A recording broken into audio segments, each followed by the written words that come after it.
Welcome to the Slop Temple. We pray this video helps. In this video, I will explain how to sign documents in Word, guiding you through the process of adding official digital signatures. First, navigate to the Insert tab in your Word document and look for the signature line option, usually found in the text group. This feature allows you to place a dedicated line for a digital signature, ensuring proper placement. We will then cover how to actually sign on this line securely. To add a signature line, simply click on the Insert tab at the top of your Word window. Then, locate the signature line option within the text group and click on it. A dialog box will appear asking for details like the signer's name and title. Fill these in as appropriate. This creates a visible placeholder on your document where the digital signature will eventually reside, making it clear where to sign.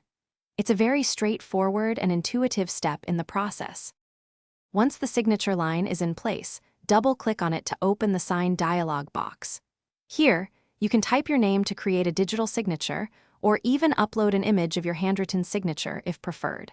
Follow the prompts to confirm your identity and secure the signature with a digital ID. After signing, the document will indicate that it has been marked as final and signed, signifying its completion. If you prefer a more personal touch, you can insert an image of your actual handwritten signature. Simply sign your name on a piece of white paper, then scan or take a clear photo of it. Insert this image into your Word document, resize it, and position it over a signature line or any other designated area.